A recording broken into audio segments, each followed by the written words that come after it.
அனுமனின் வாளுக்கு குங்குமம் வைத்து வழிபடுவது ஏன்? அனுமனுக்கு நிறைய கல்வி கற்க வேண்டும் என்ற எண்ணம் வந்தது. இதனால் ஞானத்தில் சிறந்தவரான சூரியனிடம் கல்வி கற்க சென்றார். இந்த முறை மிக பணிவாக சென்று சூரியனிடம் கல்வி கற்றுத் தர வேண்டும் என கேட்டார். அதற்கு சூரிய பகவானோ, நான் ஒரு இடத்தில் இருக்க மாட்டேன், நான் போகிற போக்கில் என்னுடன் வந்தால் கற்றுத் தருகிறேன் என்றார். அனுமன் வாயு புத்திரன் என்பதால் சூரியன் போகிற வேகத்திற்கு ஈடு கொடுத்து சென்றார். அப்படி அவர் செல்லும் போது அவர் வாளின் பின்னாலேயே நவகிரகங்களும் வர துவங்கிவிட்டன.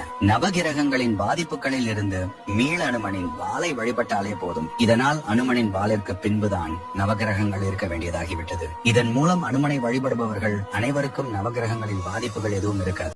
அனுமனின் வாளுக்கு குங்குமம் வைத்து வழிபடுவது ஏன்? அனுமனுக்கு நிறைய கல்வி கற்க வேண்டும் என்ற எண்ணம் வந்தது. இதனால் ஞானத்தில் சிறந்தவரான சூரியனிடம் கல்வி கற்க சென்றார். இந்த முறை மிக பணிவாக சென்று சூரியனிடம் கல்வி கற்றுத் தர வேண்டும் என கேட்டார். அதற்கு சூரிய பகவானோ, நான் ஒரு இடத்தில் இருக்க மாட்டேன், நான் போகிற